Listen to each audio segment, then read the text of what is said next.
I have been thinking, as I'm sure everybody who has consumed this today has been doing as well, about my kids who happen to be about the same ages as the two who were killed, about sending them off to school this morning. I've been thinking about their friends and their teachers, about all the parents, about all the grandparents out there navigating the return to school. And all they should be hoping to do is have someone to sit with at lunch or someone to play with on the playground. And they should be waiting to hear an update when they get home. And that is not what these parents at this school experience today. Sorry, this is a tough one. Having your child killed while they are sitting in a pew for a morning prayer service is not what any parent should have to worry about. And I have felt a mixture of anger and a lot of anger and emotional exhaustion about this today, as I'm sure many of you have, because we have been here so many times. And yet again, like clockwork, half of the politicians in our country have little more to offer than thoughts and prayers. That is all they are offering. Join all of us in praying for the victims, was Vice President J.D. Vance's response today. That's what he said. That's it. Please join me in praying for everyone involved, Trump wrote. We have seen this play out over and over again. There is a shooting, then come the thoughts and prayers, and then comes the attempt to shift the focus. This is what always happens. You're going to start seeing narratives. You're already seeing them. They're already out there about how the shooter was trans. You're going to see narratives about how the shooter appeared to be anti-Trump and anti-Semitic and clearly was in the midst of a mental health crisis. There's no question about that. But here's the thing. There are trans people all over the world. There are anti-Semitic people, unfortunately, all over the world, and people filled with plenty of political hate all over the world. And mental health issues are not unique to the United States, and yes, we should do more to address them, but it's also an issue all over the world. But this is the only country where shootings like this one happen this often. The United States not only has the highest rate of gun violence of any country in the world, it's become a leading cause of death for young people and teenagers in this country. That should make everybody angry. Weaponizing the shooter's identity is meant to distract from what matters. That is what they are doing, trying to distract from what matters. Here's what matters.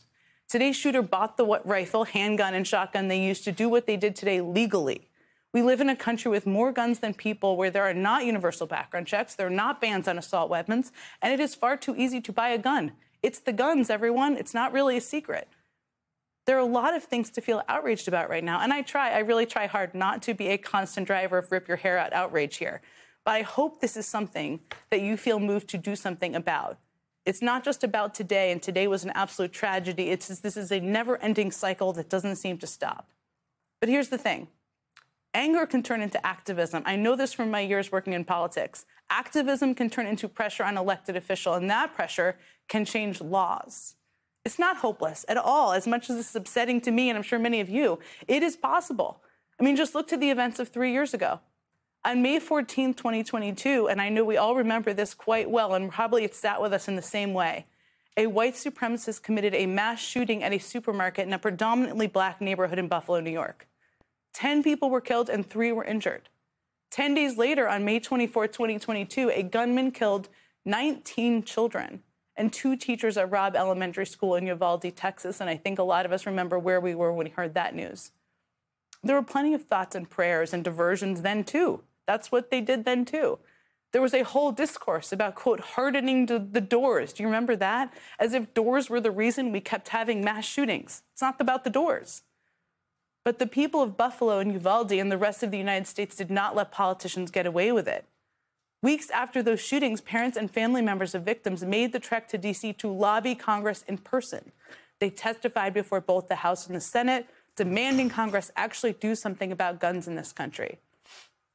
The mother of one Buffalo shooting victim told Congress, if after hearing from me and the other people testifying here today does not move you to act on gun laws, I invite you to my home to help me to clean Zair's wounds so that you may see up close the damage that has been caused to my son and my community. That's what she said. A few weeks after that, Congress passed a bill.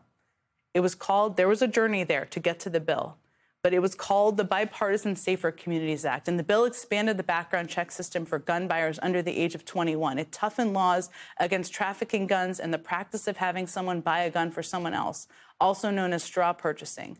It set aside funding for state law enforcement to be able to actually enforce red flag laws. It closed what was known as the boyfriend loophole, expanding the ban that kept domestic abusers from buying firearms to recent dating partners rather than just spouses. Of course, that should have been the law. It wasn't perfect, this bill. It wasn't. It wasn't everything Democrats wanted, but it was something.